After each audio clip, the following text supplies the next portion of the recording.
football here on Let's the show get to for the it. first time. Panthers are signing former Packers and Eagles running back A.J. Dillon, the quad god himself. After losing Rico Dowdle, they added A.J. Dillon. Also, this offseason, they've made some solid signings. Jalen Phillips, Devin Lloyd, two elite defensive players. Kenny Pickett as a solid backup. Stone Forsythe, Luke Fortner, John Mechie III, Rasheed Walker, and A.J. Dillon, their new signings on the offensive side of the ball. What do you guys make of what the Panthers have put together this offseason? All right, look, Prize Picks is America's #1 sports picks app, and it's the easiest way to win cash while you're watching games. Here's how it works. You pick more or less on 2 or more players, and you lock it in. That's it. Linebacker in football, and Jalen Phillips, a Pro Bowl caliber edge rusher. Those two players, I think, can help propel the Panthers over the hump. If the Panthers are on the fringe of becoming a mainstay playoff team, right now they're hovering around 8 to 9 wins. You get to 9 to 11 wins, you're a mainstay playoff team, meaning you're going to make the playoffs in 3 out of 4 years more than likely. Panthers are on the fringe. They're a player or two away from becoming a team that is routinely in the playoff. It's hilarious to me that they used my graphic on Twitter. I just realized that they literally used my graphic. That's wild. I need them to get more consistency out of South Carolina wide receiver whose name has forgotten me. Xavier Legette. TJ's waving his hand no. And I need Devin Lloyd to continue to show who he is in Carolina, who he was in Jacksonville, and then Jalen Phillips just get healthy. Like, if you're a Panthers fan, based on how y'all finished that season, and you just added 2 defensive dudes, and on the outside, you got J.C. Horn. And on the inside, you got Derek Brown, who's an absolute monster. Yeah.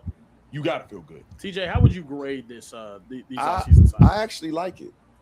If Devin Lloyd can play how he played this past year, if he can do that, that within itself is going to elevate the team. Jalen Phillips needs to stay healthy. Jalen Phillips needs to play how he played down the stretch with the Eagles. Now, if he can do that, an underrated signing, and I say this because I'm biased. I always, when I feel like I know somebody, I'm biased. And this is Acho's Nigerian brother in Christ. Oh, wow. Is John Mechie. I'm telling y'all, bro, I done trained so many first-round picks. I done trained so many dudes, they all make $100 million now. If they had a receiver combine and just put all the receivers in the league, he'd be one of the top 10 just from a physical perspective. Wow. He's that good, bro. He's quick as hell. He's fast. He's explosive. There's nothing he can't do. And so if he can get on the field and be the John Mechie that was at Alabama before he came into the league and had cancer and kind of fought through that, now I think he's starting to feel like himself. If he can join that party of Devin Lloyd and Jalen Phillips, now you got something. But defensively, they were really good defensively last year. Really good. They're going to be much better. But I do agree with you. Can X give them something? Because T-Mac going to give them all they need. T-Mac going to give them everything they need somebody to go with T-Mac. Is that going to be Jalen Coker? Is it going to be Mechie? Is it going to be... I used to not like these guys because I thought it was like clickbaity, right? Like I thought it was very just... They're just like doing things for clicks. But I think I'm at the point where I really, really like these guys. Like they provide really good insight into, and it's more like barbershop kind of feel, right? Like they're just guys talking, right? Like they're just guys talking, doing their thing. So, yeah, really, really good stuff. If you ask me, BX, or is it going to be somebody that they draft? But they going to need somebody that Bryce can rely on outside of T-Mac. Yeah, no, they have a bona fide #1 with T-Mac as it is right now. And honestly, when you look at that division, NFC South is as open as it's ever been. It's probably the most open division in football. And given what the Panthers have shown last year with Brian Canales, new head coach coming in, and they look like they have some sort of momentum building, these defensive signings for me, huge. And like you said, if they can find a solid enough #2, they could be the favorite in that division, which is crazy to say because I hate talking Panthers football. This is honestly the worst part of my day. I'm sitting here talking about the Panthers in March. It's terrible. Rome, shut up.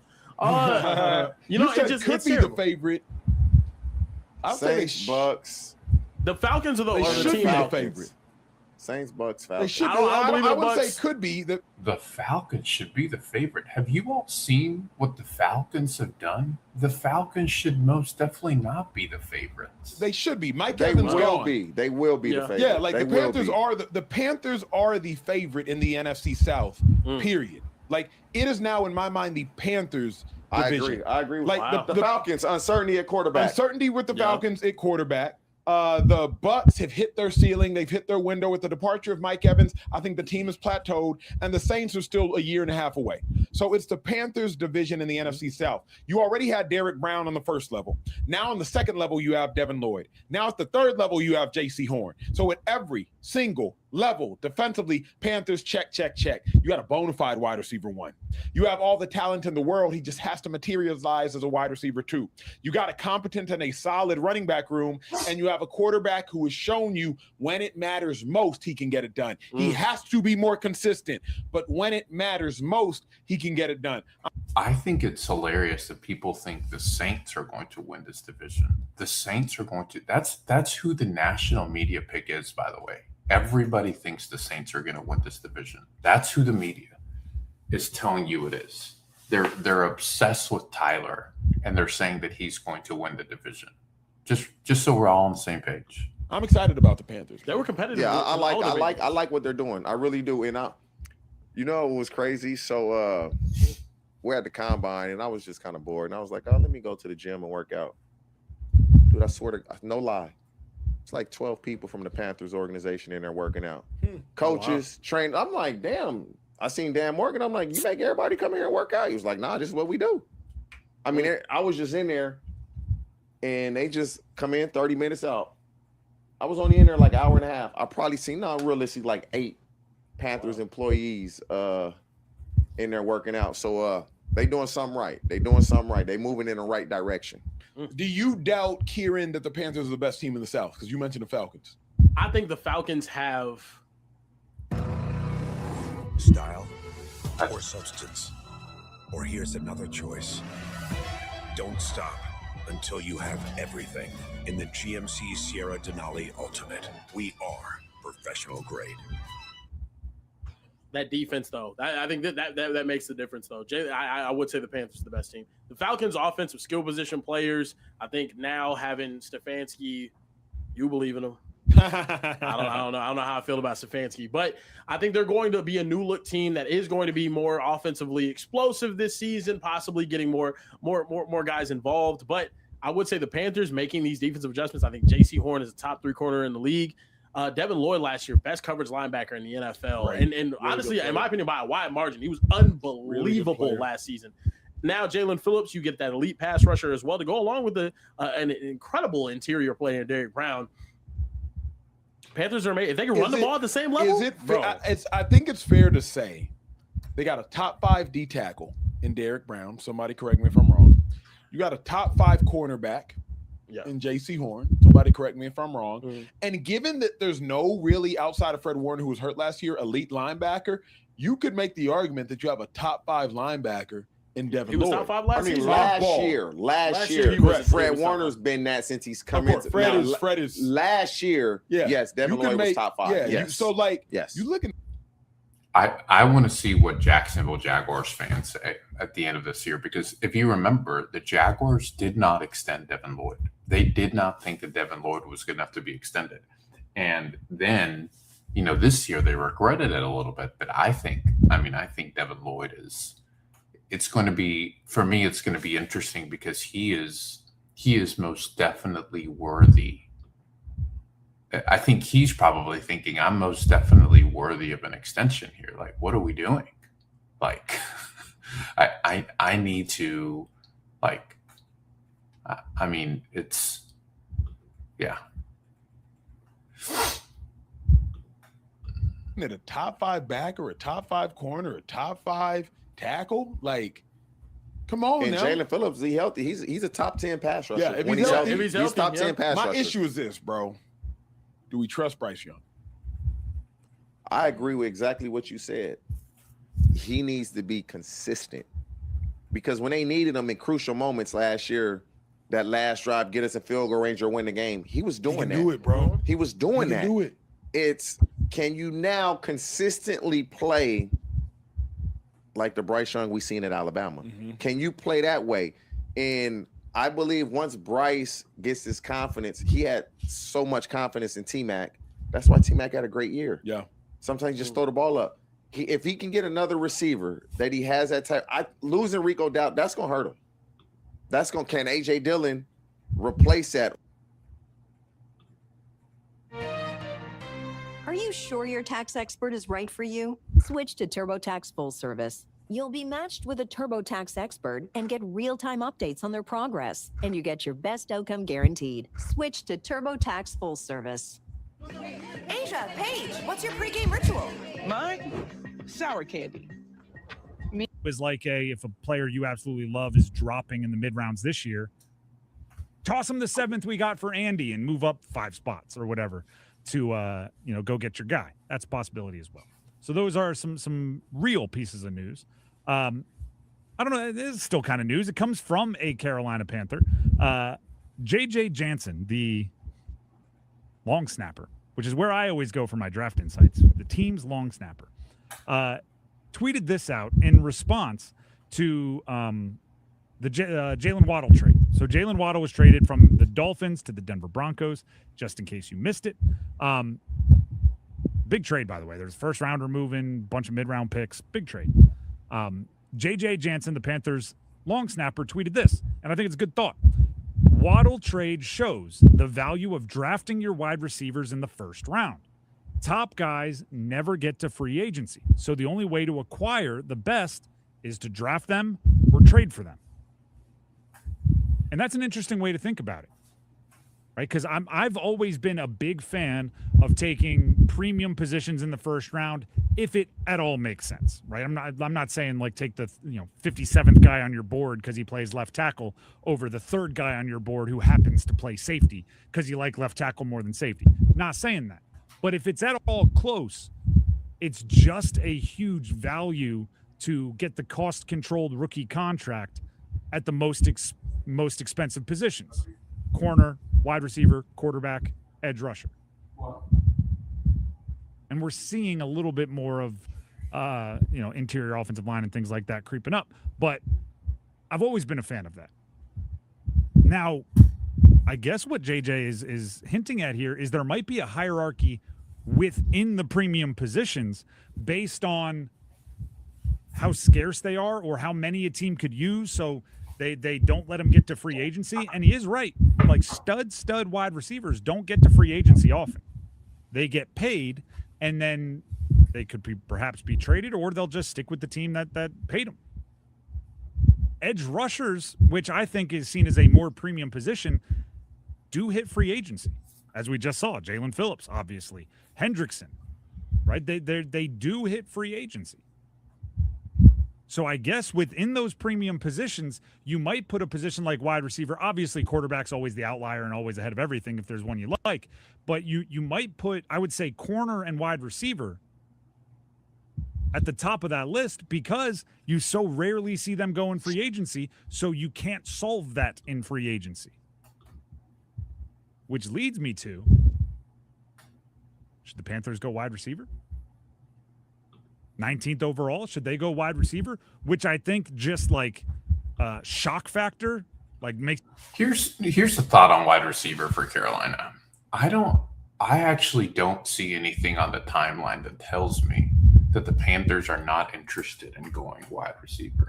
There's literally everybody's like, oh, I mean, Ricky was saying this the other day, right? And maybe he's got a different algorithm than I do, but I'm not actually seeing anything on there that says that Carolina's not going to go wide receiver. What I've seen consistently is that they do want to go wide receiver. A lot of teams are excited about Jordan Tyson. I have concerns about Jordan Tyson, but a lot of people are saying a lot of different things about Tyson. They're saying a lot of different things about all kinds of people. So, yeah. Makes you do a double take. You're 3 wide receivers in the first round in 3 consecutive years. Well, yeah, should they? Once you pick your jaw up off the ground and go, well, Xavier Legette isn't exactly blocking anyone from getting in the lineup, and Tedero McMillan was actually a great pick, which makes a lot of sense. And the offense was bad last year, and you haven't really done anything to improve it. I know the offense was maybe timely, and people like to remember that. Right? They were decent in must-have situations, which maybe glosses over the fact that they are low 20s, like not low like 21, 22, like upper 20s, but low in the rankings. 28, 29 in most total offensive statistics. And really the only thing they've done since then is lost a 1,000-yard rusher in Rico Dowdle, lost an $8 million a year center in Cade Mays, and if you include the playoffs as a offseason move, lost their left tackle to an injury. Yeah. So you took a bad offense and you took away 3 of them. For the defense only, because the defense needs it more, you can't make that argument. You can't make that argument because the defense was a lot better than the offense was. The defense was significantly better than the offense was. So if the question is who do you want to elevate more? Like, do you want to elevate the defense or do you want to elevate the offense?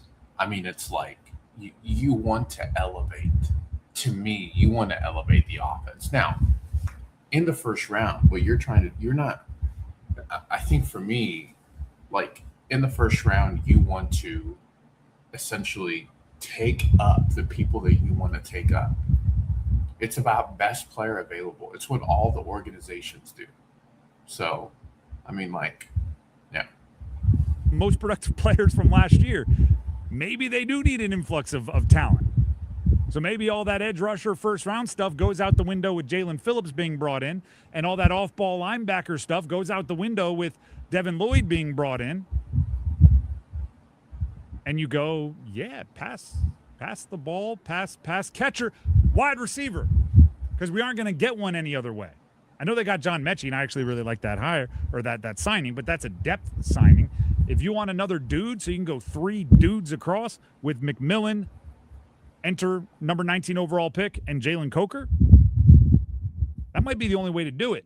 And this is one of those situations where it's an evolving opinion. I think you asked me this 2 years ago, I would have said I hate it. You asked me it today, and with a little insight from J.J. Jansen there, which I don't know if it was his original thought or not, but I kind of like it. And you mix in that it's seen as a deeper wide receiver draft than at other positions. If you love like a Mekhi Lemon and he falls, if you love a Jordan Tyson and he falls, or I saw one I think it was a Dane Brugler mock draft yesterday. Guess who they mocked to him? An old friend for some Carolina football fans, meaning state of North Carolina football fans. KC Concepcion. Oh, there you go. Formerly of NC State, most recently of Texas A&M. The one thing I would request, and I actually think everyone that I mentioned does fit this, is don't overlap skill set too much with McMillan and Coker. They're both going to be good contested catch guys. They're both going to own the intermediate and can make plays downfield, but the type of plays where they're going to be great catches and perhaps not a ton of yak. I think the yards out. Here's the thing about, wide receivers, right? Like Dave Canales and Dan Morgan have a type. And the type that Dan Morgan and Dave Canales like is big, strong, physical wide receiver. But Dan Morgan has made comments that he would like more, like he wants more space. He wants yak, essentially. So I don't know. Casey Concepcion is really interesting because Daniel Jeremiah mocked Concepcion to the Panthers, and everybody hated it, including me. I think I was like, this doesn't really make sense. But really, everybody that I listened to was saying the same thing. That man can get open. He's got yak. The only issue is the drops. Literally, the only issue is drops. So after catch that you get from McMillan are oftentimes intermediate catches that he can catch on the move and stride his way into a bigger gain. Downfield stuff, I think it's a lot of make the catch, falling to the ground, mossing somebody. Concepcion, a few others would fill that more traditional deep threat role where it's like, let me take the top off here. If that is available and it's someone you like at 19, that might be my preferred way to go in the first round. By the way, looking here, I pulled up the 2025 NFL receiving stats. We're just looking at teams, just looking at number of receptions, not yards, but looking strictly at receptions. Just looking here at the top 25 guys in terms of receptions last season. So this is also going to include tight ends and running backs. There's only, I think, 3 guys in the top 25 that I see that have ever were signed as a free agent. So you had Dalton Schultz, who's the tight end previously with the Cowboys, signed with the Houston Texans a couple years ago. There's Keenan Allen, who was with the LA Chargers, was previously with the Bears for like a hot second, but nonetheless was signed as a free agent. And the only other one that I'm seeing in that regard is and Stephon Diggs with New England. That's it. 3 of the top 25. Everyone was either drafted by the team they played for or traded to the team they played for last year in terms of the top 25 in the NFL in terms of receptions. And I would, like if you wanted to go get a veteran 1-year mercenary, which is kind of what Stephon Diggs and Keenan Allen are at this point in their career, that's a whole different beast. I don't think the Panthers are building for 1 year the way some of the teams that have signed those guys are building for. They're building for a window. And the way you get that is draft or trade. And you just saw what it cost to get Jalen Waddle. That's a lot. I don't think the Panthers want to be giving away that kind of draft capital. Again, you need like at pick 19, and I'll put this qualifier on every. All right.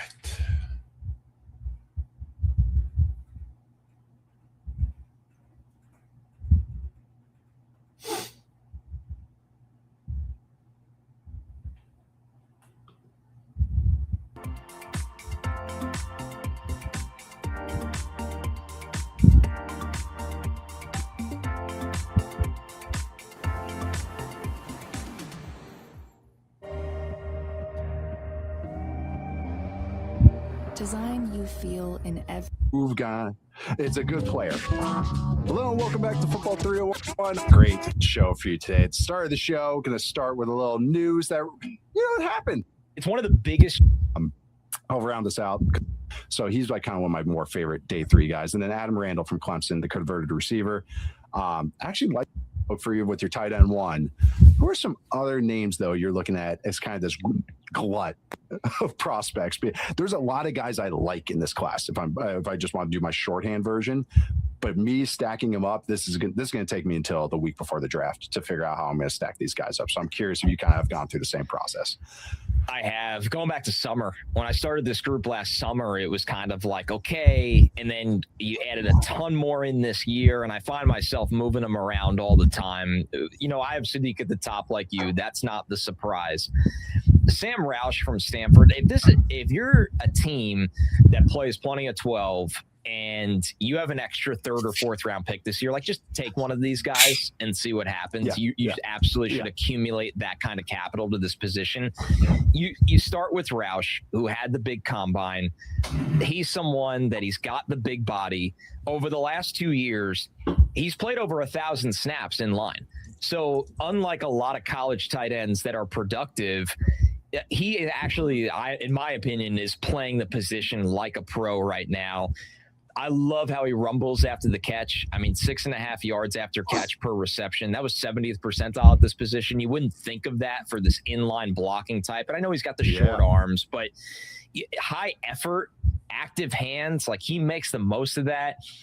This is someone too that he was playing rugby before he was allowed to play football. So it's not like he's been playing football his entire life right here. And I think he's still getting better. Would like to.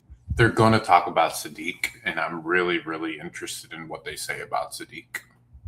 See the drop rate go down. Would like to see him work on sustaining those blocks a little longer. But I like Sam Roush quite a bit, Nate, because I just love that I could put him on the line of scrimmage, and I think he's tough as hell. Yeah, it's not a perfect one-to-one comparison, but maybe as a pro role, there's some Kate Otten to him, where I think Roush may be a little stronger, but where it's more as far as just everything he can do, like where he does everything well. maybe not overwhelming in any area, but actually can be valid in line. I liked him. He tested actually way better than I was expecting. Not to say that he was slow or a plotter or anything, but I was like, oh wow, some of my basic tight end scouting with the too long didn't read is draft the biggest, longest athletes and hope they figure it out.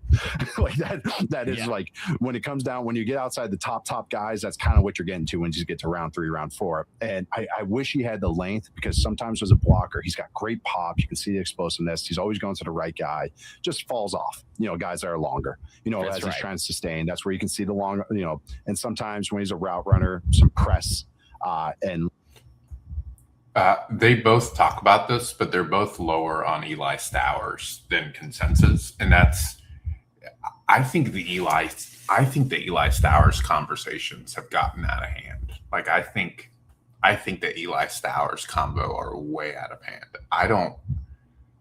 The reason that I'm lower than most on Eli is because you have to be able to block.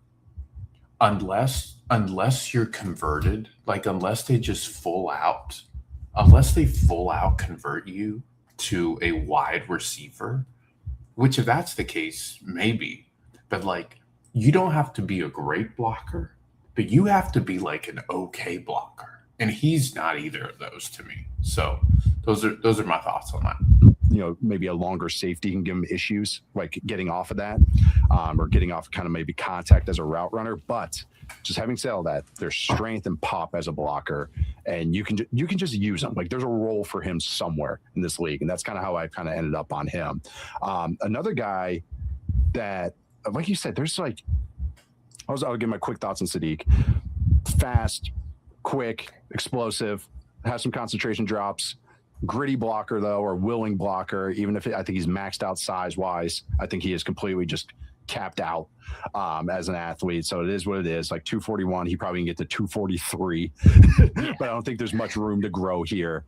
I've compared him. He's somewhere on this spectrum in between Tommy Tremble and Vernon Davis. He's somewhere in that archetype where it's a move guy. It's a good player. That Tremble is a good blocker. He's just not very big or long or ideal, but he's willing to pop, and it's got that explosiveness for the Panthers. He went in round 3, I believe, and then Vernon Davis was a top 10 guy. They tested very similar, but Vernon was about 10 pounds heavier. But same kind of, Vernon had concentration drops. Vernon sometimes wasn't great on route breaks. He was better on move routes and vertical routes. And I feel the same way with Sadiq, where it's kind of like he has to be on crossing routes or something, maybe taking the top off down the seam. Maybe just, kind of check the box of our Sadiq discussion. Really, really like him. I think I had him in my top 15. He's going to be somewhere in the mid-teens for me on my big board. But kind of maybe you're too long didn't read on Kenyon Sadiq. Yeah, he's player 14 on my big board. So I'm buying into the athlete and the toughness, where you don't have to be 260, but you got to show it on tape that it's part of your game. And they put him in the backfield, the lead block. They get him moving out front on the perimeter. He's such a special athlete that, once again, like if he's buying into that and he takes a lot of pride in it, and you brought it up too, his ability to get over the top of a linebacker and really put pressure on the back end of a defense for a tight end. You could throw him a screen. He's kind of, pretty exciting to watch with the ball in his hands, where I think there's going to be a little bit more creativity for him at the next level. Sadiq is a very, very unique player. I mean, when we're bringing up Tremble and Vernon Davis, that just goes to show you the interesting kind of bucket he's in, where the landing spot will matter a lot, but the right team will take him and know what to do. Yeah. Oh, I know. I don't know if they'll do it, but like the Rams are ideal. Like where they use him as a power slot, move guy. Yeah, amazing. It's perfect. They got the perfect setup for him. Like those, but a Shanahan team, I think, would use him best. Even like the Vikings would use him well, I think. Like those types of teams would just use him. And then I'm just thinking in that draft range too, where it's like, okay, maybe not in line. He's on the backside of an in line, but he's more dynamic to me than Dalton Kincaid, or just as a little Kincaid's such a smooth athlete, while I think Sadiq is explosive. Like there's just a little differences of that. But I like at worst, I think you can use him in that role. And I think he's way grittier of a blocker and has a little bit more to him. So it's like, yeah, I don't know. There's some sweet spots for him that I like a lot more. He's not perfect for everybody, but man, it's easy to talk yourselves into him. I've tried to I understand the qualms with him, but it's just like, man, there's just so much you can do with him. And that's what scouting's all about. It's like, what can they do? He can do a lot. Any other day 2 guys? You mentioned Roush, who also has a great picture, like a Hanson brother. I meant to mention that as well. But any other kind of maybe day 2 tight end? Because you have Roush maybe as like a round 3 guy. If kind of like round 3, I would say. Yeah, the next like guy into your top 100 kind of thing, like that kind of range. Definitely. Like that's how I'm viewing a lot of these guys. That not quite top 50 players, but a lot from 51 to 100. I'm going to have quite a few of these tight ends we're about to talk about. But any of those guys in that range. One that's tricky to project is Eli Raritan, because I really like him though. Man, I mean, like, let me just say that I will have him. I'm assuming he'll be ranked higher for me than where he goes, because he tore his right ACL twice in a 10-month span. It was right before he got to Notre Dame, and then 5 games into his college career. Now, he's played really good football after that in 2 different roles. You watch him in 2024, it felt like he was kind of used differently than 2025, where he's handled heavy blocking roles. He's also been a big-time receiver for them. He could really eat up zone, high IQ, knows how to attack zone coverages. I think he's got the builds that you just ask for at this position. He isn't the heaviest kind of guy, but he's super tall. The yards per route run, I mean, in 2025 was 90th percentile, highly efficient receiving tight end.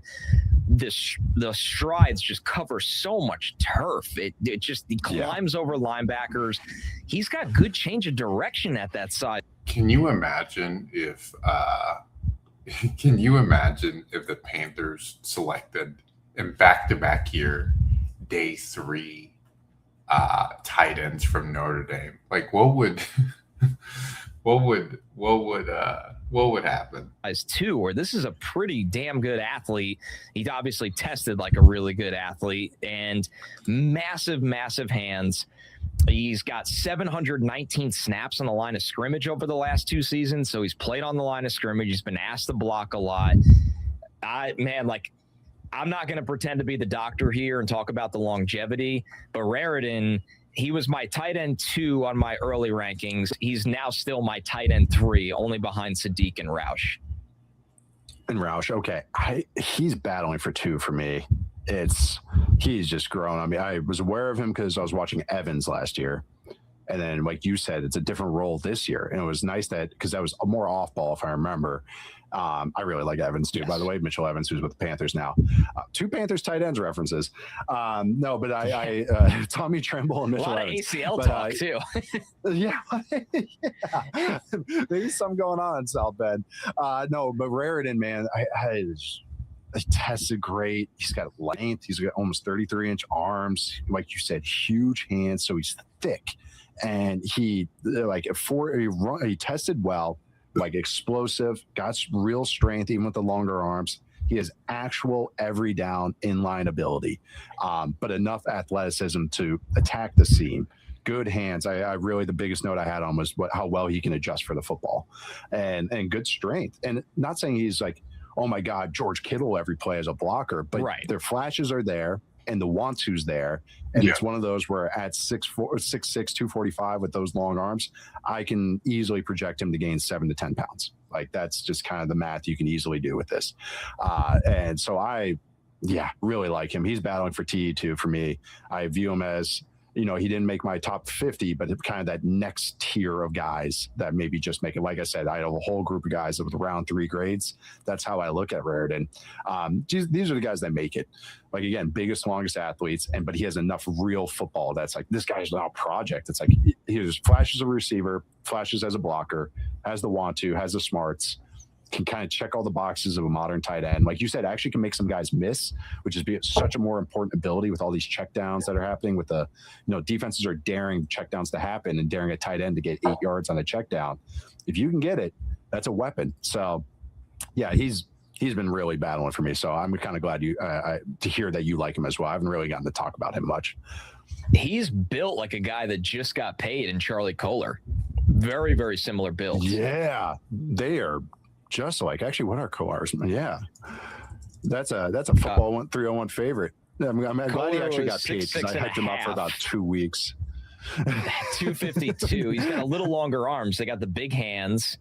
Yeah, they have very similar builds. And he went round 4. And yeah, I mean, and what class was that? So in 2022. Okay.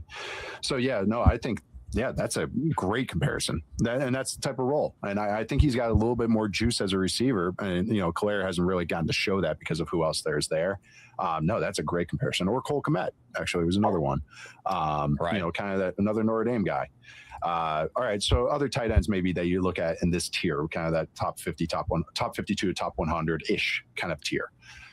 Yeah, this is where you get into Max Clare. I liked so much this summer, and it just didn't happen at Ohio State for whatever reasons. Yeah.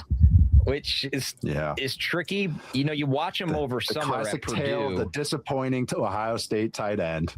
This is version like 15 every year. I'm like, just wait. Next year, this guy's going to peak, and then they just plateau every single time.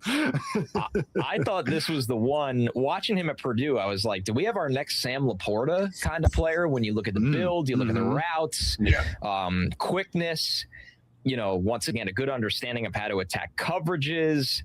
Super seamless in terms of transitioning from catching the ball to being a runner with the ball. He's not a big guy at the position. I didn't think he was this overly effective drive blocking kind of guy at that size. That's not shocking. The long speed, mediocre on tape, could clean up some drops, but it's just one of those ones where it's like, man, I was really disappointed with the lack of production at that program after he looked like a star for Purdue. So is an NFL team going to get more out of him with a top 100 pick, or is this more of the same? I think you summed it up great. A fluid athlete, and I even put it as more fluid than fast. That makes sense. Like he's bendy and can make a guy miss, can make the first tackler miss smooth, but just not powerful as a player, and even if he doesn't have the great length, he can adjust well, but just as a blocker, not bad in space. He's very aware of his assignments, but just not going to move guys. Going to be receiving only type, I think. Maybe can touch in as a blocker a little bit more, but I wanted to like him more because I was right there with you. He was probably my summer tight end too, unofficially. Because he was, I only watched 3 or 4 tight ends going into the year, I think.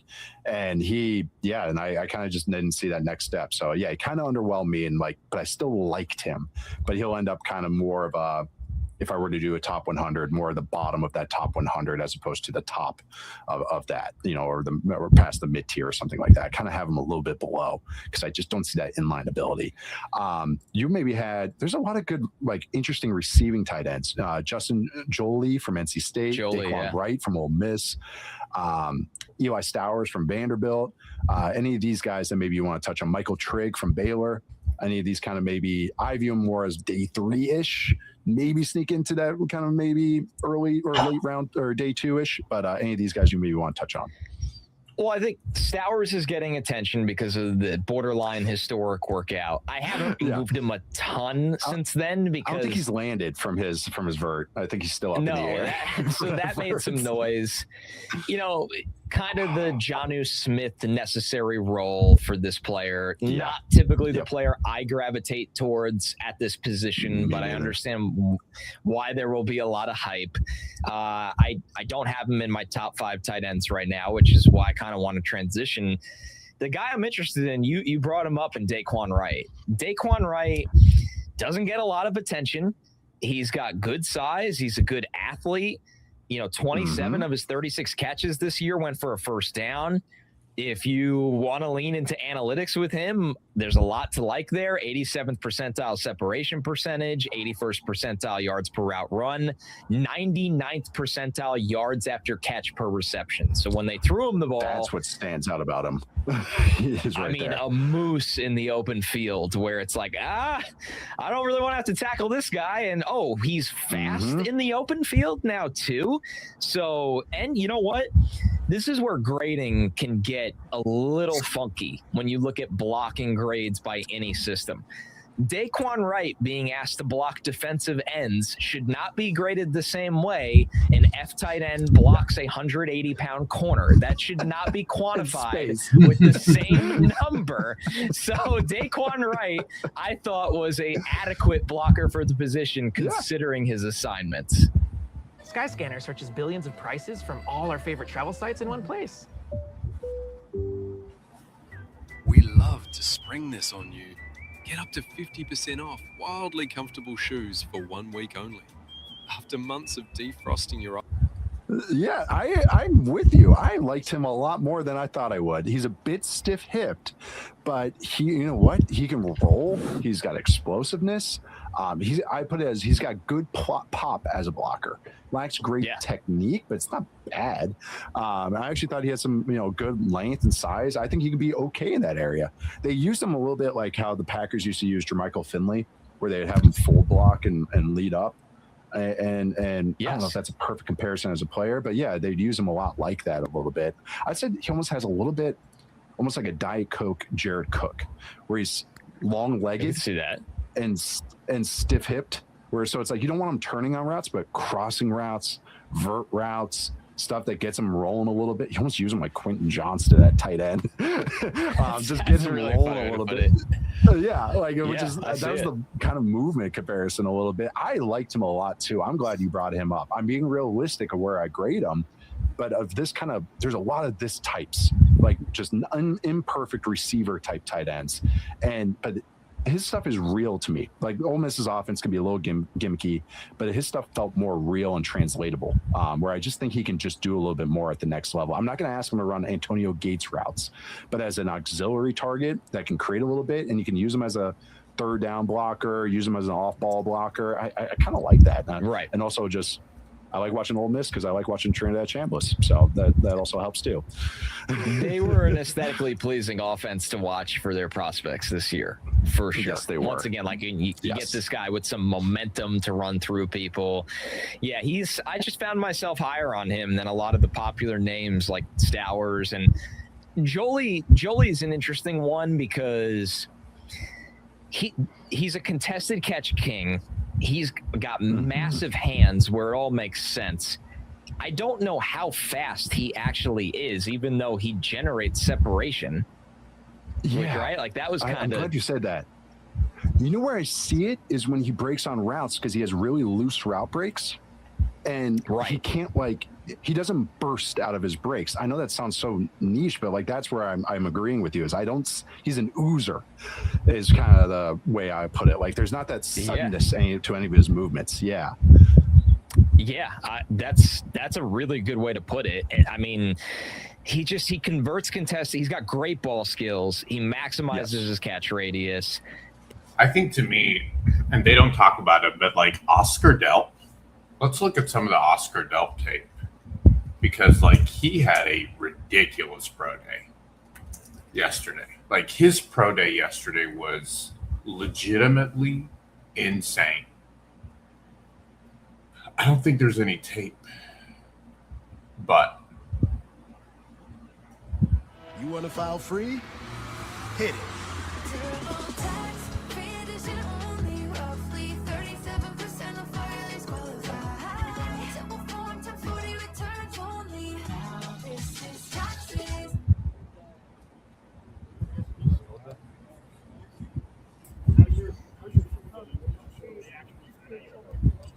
My foot feels like a normal foot, like your foot. I had no pain ever. It was definitely a shock. It was something that I kind of heard about in the middle of the season, but I was just as shocked as everyone else. I was fortunate enough to go see Dr. Waldrop, who's insane to me, one of the best foot doctors in the country, and being able to compare my X-rays from earlier in the season where they found it incidentally, and I kind of wasn't exactly familiar with what was going on. I just didn't really think anything of it, forgot about it, and compared it to the combine. Luckily, it's been healing, and it's something I do not need to get surgery on. And just answered a lot of questions from teams out here today. I was told by all the doctors in Indianapolis that I was cleared. They tried to clear me for everything. I was medically, past everything. It just came down to liability issues with the people that put on the combine, so it's kind of out of their control. But every foot doctor's looked at my foot and said, I have the same chance of hurting my foot as anyone else. As a guy that I feel like I'm a very durable tight end, I take pride in that. And I feel like I'm a tough guy. Being at Georgia for 4 years, I've never missed a practice or a game as a tight end. Something that speaks a lot. So to miss that was definitely disappointing. Just feeling like I was prepared to run to Indianapolis, but the only thing I do is just look forward to today and do what I can do today. I was happy. I heard. Anyways, good stuff, guys. I'm going to do a shorter stream today. We'll only go 45 minutes, but we'll be back tomorrow. Remember, Fridays are random times, so it won't be my normal 9 a.m. Eastern. It'll probably be in the afternoon, but I'll set something up. So, all right, see y'all.